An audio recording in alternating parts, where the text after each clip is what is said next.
All right, so let's talk about some of the Barbarian changes. So they showed, I kind of took screenshots along the way. So they showed this first slide, which is basic skills. Once again, I saw what they did again. They did it again, right? Oh, +1 fury gain, in this case +2, and then +3. And look, I know this is not a popular opinion, but if you followed my channel, if you've watched my other videos, you would know that I personally don't think that barbarians have any problems leveling. I've leveled 2 barbarians now, well 3 technically, because I leveled 2 pre-season. 3 barbarians, and I didn't have an issue on my very first barbarian leveling from 1 to 50 and from 50 to 100. I didn't have an issue on this barbarian, right? So yeah, I don't think barbarians have a problem leveling up. So these changes, I'm not going to say that this is definitely a net positive. I obviously buffs are buffs, right? So it's a net positive. I'm not really going to complain too much about it, but I don't personally feel that this is the most important issue with barbarians. And then when you go down here, you see, okay, they buff double swing. That's okay. A buff to rupture, enhance rupture. Okay, I use rupture myself. This is an okay change. Enhanced charge, yeah, I guess they're really trying to make charge a thing. So, yeah, I take it, right? 2 to 4 seconds. Double the damage increase, sure, that might make charge a viable build. Maybe I'll try it one day. I never liked the charge barbarian in D3. Didn't like the leap quick barbarian either. I found those builds a little bit boring. But I'm sure there are a lot of players that would like to play those builds. So, yeah. Okay, so look, going over the aspects. So this is, I assume this is the Hota aspect. It's a bit laughable. They nerfed the Quake effect by almost 3 times, right? It does like 30% of the damage that it used to do. I know it was a bug. I'm not advocating for them to kind of re-enable something that was clearly bugged or broken, but an 8% buff is nothing. Okay, this translates to 16% because almost everyone in a Hota build would have this on a two-handed weapon. So it's a 16% damage buff. It's not enough, in my opinion. They should have increased this to at least 65%, which would be a 15% damage buff. Right? That isn't even going to come anywhere close to what the Quake used to do, but what this does is it increases, at least gives us something back. They took away something really big from barbarians when they nerfed this, when they fixed the bug, right? So, and I'm saying this, and I don't even play Hota. I mean, I've played it before as an experiment, obviously, but I don't main a Hota build, and even I feel that this isn't enough. Death Wish just is thorns. They just buff the amount that you get, which is always welcome. Unrelenting Fury, I can see it being used more often. It might even really become meta, because cost refund is also granted when hitting bosses. So this might actually become a thing. Ancestral Charge, they're buffing it again, which honestly, if they just reverted the nerf, a lot of problems would be solved. They wouldn't have to do any of this nonsense, right? So, but I guess this is the direction they want to go. They don't like cooldown reductions, so yeah. So we have Burning Rage. This is never going to be useful in my opinion. The reason why it's bad, it's not because the scaling is too low, it's because it's fire damage. Just change it to physical damage like Dust Devils and we're good to go, right? So maybe down the road they would realize that that's the problem with this and change it to physical damage. We'll see. So they mentioned how they want to make Earthquake a thing. Okay, that's good. If they manage to make it a viable build, I'm sure some folks will be pretty happy. I know there were players who enjoyed the Leap Quake Barbarian in D3. I personally, that was my least favorite build in D3. But that's a personal opinion, so yeah. Earthquake aspect, okay. So we went over this. Okay, let's talk about this. So Upheaval, like I mentioned earlier, this is a good change. Very good change. It might make Upheaval kind of restore it back to its former glory as one of the viable core skills to use, because right now nobody uses Upheaval. I know there's some experimenting going on with Upheaval and Hota. using 2 core skills without a generator. But still, with this is going to make Upheaval as a primary skill viable. At least I hope it will. Alright, so passives, we have aggressive resistance. This is good. This is a good change. It's only 1%, right? But this is aggressive resistance right here. So this is aggressive resistance. It's now 3%. You can put 3 points into this. So it's actually a 3% increase in damage reduction whilst you're berserking, and that's not insignificant, right? So I like this change. It's a good change. Next we have Gushing Wounds. This is a good change. Gushing Wounds is a little bit weak right now compared to the other key passives. Is 15% more going to be enough? I don't know. In my opinion, maybe 30% would have made more sense. But hey, it's a buff, so clearly they are aware that this is weak.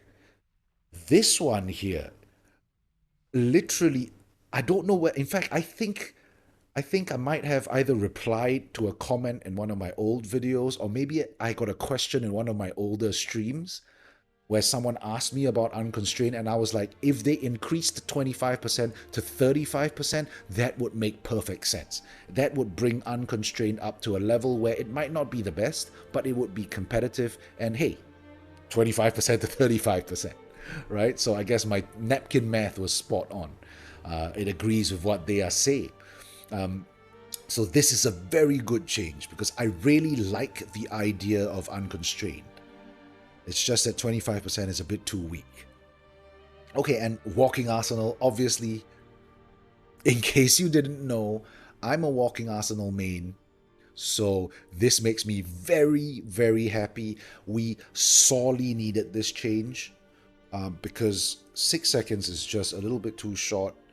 Especially if you're running a build like me, Walking Arsenal Whirlwind, you want to... Having a slightly longer Walking Arsenal duration allows us to drag out the Whirlwind a little bit longer, you know, and yeah, so this on a whole just makes the build a little bit smoother, a little bit less clunky. You don't have to rotate basically every 4 seconds, because that really is what it works out to, right?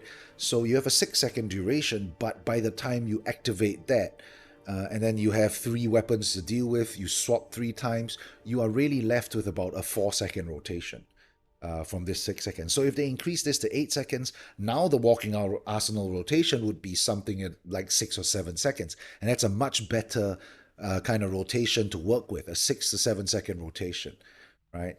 So I really like these changes. I think these changes make a lot of sense. This is probably my favorite slide of all the slides that they showed for Barbarians. Right, okay, let's see the last one. The uniques. Honestly, this is where I feel, okay, they addressed like a quarter of the issues with uniques. Right?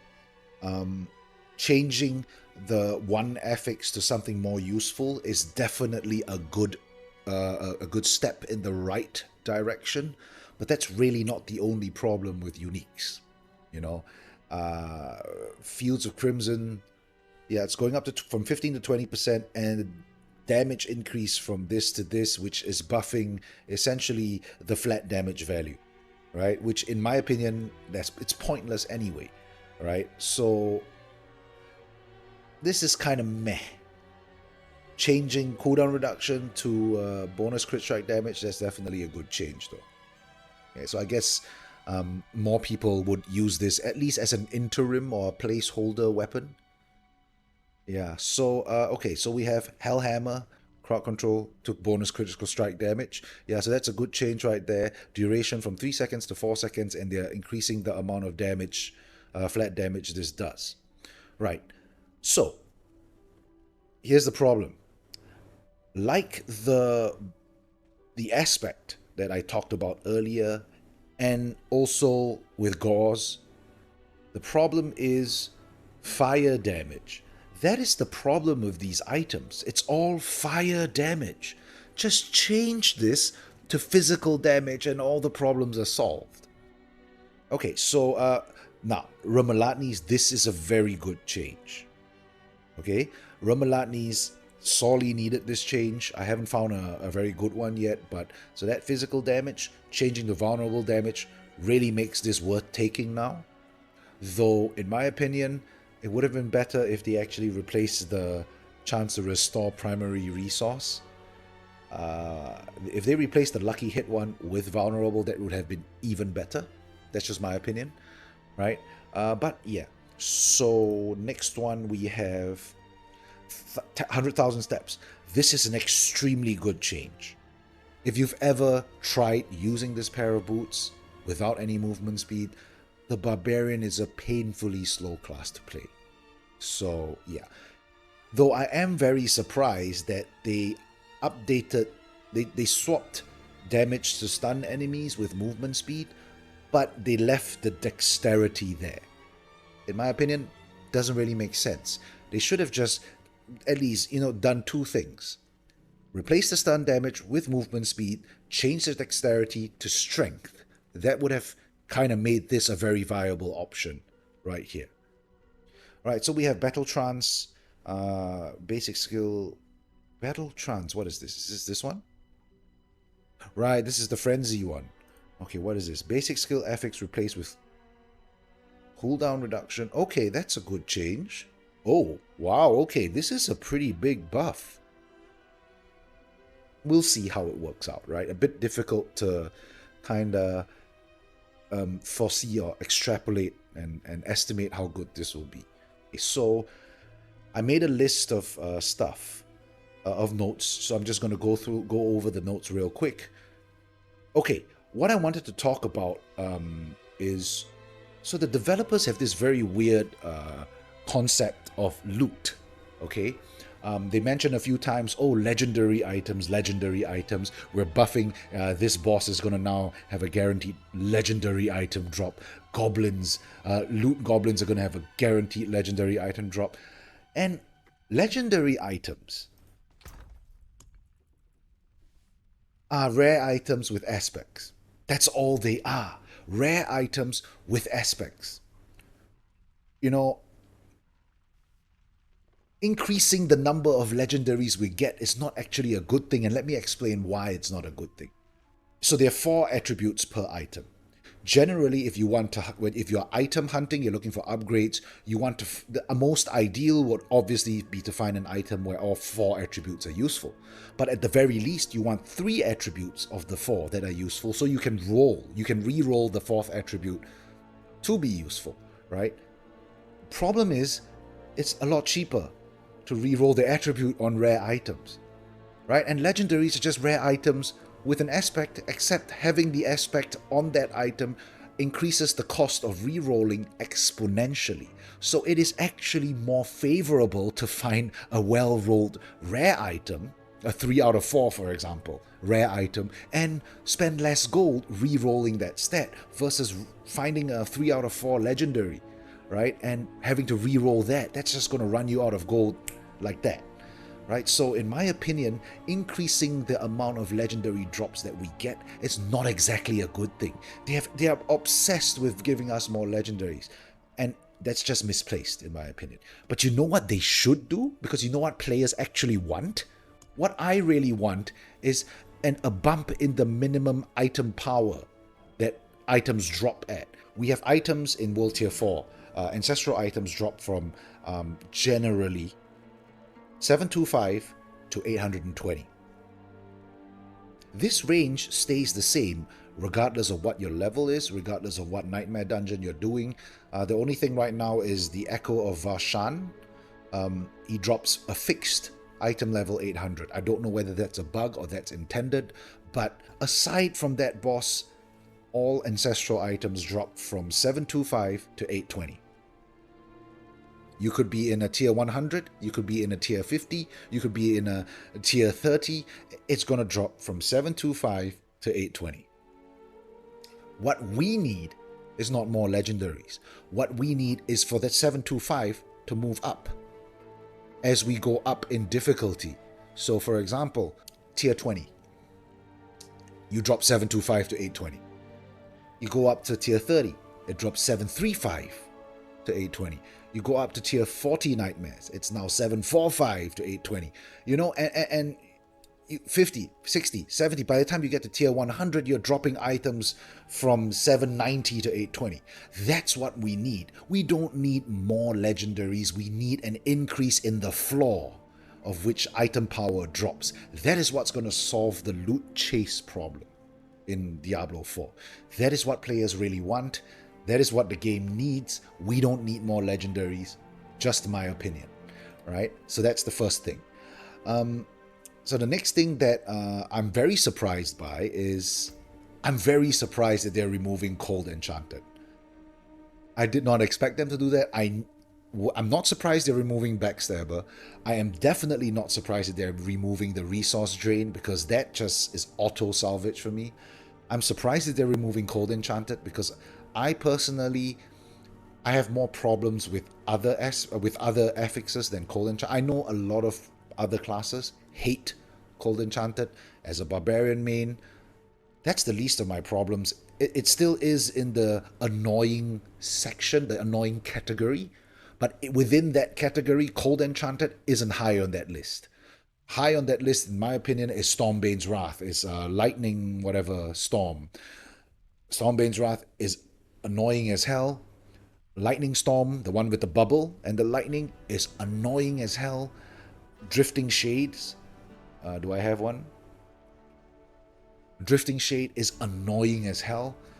So these ones, in my opinion, are far worse than Cold Enchanted. So I'm not that I'm complaining, I don't want you to misunderstand. I'm not complaining that they're removing Cold Enchanted. I'm just really surprised that they removed it, right? Like I said, Backstabber made sense. Removing Resource Drain made sense. I was surprised that they removed Cold Enchanted, and I'm a little bit disappointed that they didn't remove, or they're not. It looks like they're not going to rework things like Drifting Shade, Stormbane's Wrath, and the Lightning Bubble thing, right? Because those are really annoying for me personally. Okay, so what's next? They talked about resistances in the Q&A and how they wanted to fix. They were considering ways to fix it.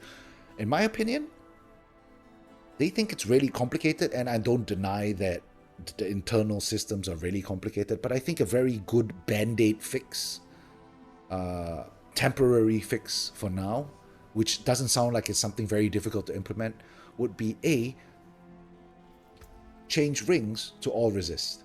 I mean, they talked about how it's unpredictable, right? It's unpredictable that players, they can't predict what resistances players will have. Well, that's a simple fix. If you made everything, these three things, just like how armor pieces just give generic armor, right? There's no armor against something. It's just generic armor. Just make all jewelry give all resist. So that way, on a base level, all players are going to have equal amount of certain amount of resistance, right? To all resistances. And that makes the game a lot easier to balance. So that's the first thing. Make rings give all resist. The second thing they can do, right now, resistances apply at 50% value. Makes up 50% of your initial damage reduction, right? Just bump this to 75. I think that would solve majority of the problems as not a permanent fix, but as a band-aid solution whilst they work on whatever they want to work on. I think that this would be a pretty good band-aid solution. Increase the effect of resistances to from 50 to 75% and give all resist on all three jewelry pieces. Problem solved. If you want to stack more resistance, you can always stack it via boots. You could have one resist here. Helms have a space for one resist as well, so you could do that. Alright, so let's see, what else did I take note of? Okay, Overpower. Right, so I'm kind of disappointed they didn't talk about Fortify, because if you watch my previous videos, you know that I feel Fortify is an issue for Barbarians, but I guess maybe not everyone feels that way. They didn't get much feedback on Fortify, so they're not going to do anything about it right now. But they did talk about Overpower, and I think, personal opinion again, I think their understanding of the problem with Overpower is wrong. The problem with Overpower is not that it's being overshadowed by crit and vulnerable damage. It's not the problem with Overpower. The problem with Overpower is that it is not reliable. You know, they mentioned that, oh, Critical Strike is RNG. We don't want it to work like Critical Strike. Well, you can actually stack a very, very high amount of crit. So yes, Critical Strike is an RNG stat, but you can build towards a point where Critical Strike is no longer all that RNG. And that makes Critical Strike a very reliable stat. Even if you build for the maximum in Overpower triggering, you run Bash, you run the Overpower Glyph, you run the Overpower Aspect, you're still not going to be able to reliably trigger Overpowers for it to be useful. What they need to do for Overpower is make it more reliable in terms of application. We need to be able to reliably predict when we're going to be able to overpower. We're going to need ways to be able to trigger Overpower a lot more often and a lot more reliably. And if they can find a way to do that, they would solve the Overpower problem. Right? So that's what I mean when I say their understanding of what the problem with Overpower is, in my opinion, is wrong. So just one last point I want to talk about before I end the stream is my thoughts on critical strike damage and vulnerable damage, how I think they can fix it. So, okay, critical strike damage is not an issue. Every game has critical strike damage. This is how crit works. I don't think it needs to be nerfed. I don't think it needs to be buffed. I don't think it needs to be changed. This is just how critical strike damage works in every game. Now, vulnerable damage, on the other hand, the solution is very simple. Just make vulnerable damage additive. Okay, so damage versus close, damage versus healthy, damage versus injured, damage versus vulnerable targets. Make it an additive stat. That solves all the problems. I mean, I know it's a nerf, but hear me out. Make vulnerable damage additive. Damage versus vulnerable. Then create 3 different buckets. One damage bucket for damage versus, one damage bucket for damage while, and one damage bucket for damage with.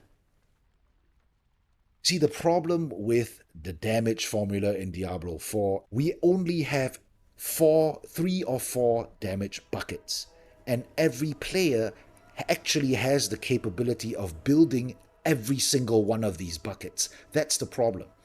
If you allow the players to build into every single one of the available damage buckets, it makes every single one of these buckets mandatory.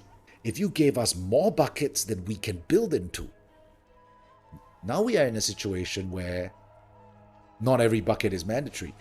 If we had 1 bucket for critical strike, 1 bucket for primary stat, 1 bucket for overpower damage, 1 bucket for damage versus, one bucket for damage while, 1 bucket for damage with. That's, 6 or 7 buckets, right? And all they need to do beyond that is just to balance each bucket. That's all. Maybe it's very difficult to implement from a technical perspective, but in concept, this fix is how they're going to fix vulnerable, and it's a simple concept to understand. Yep, so yeah, that's basically all I have to say with regards to today's dev stream. I'm not sure if I'll be able to stream this weekend. I might be pretty busy, but, well, if I do get the chance to stream, you'll see the notification. Otherwise, thanks for hanging out, folks. I'm going to hit the sack, and good night.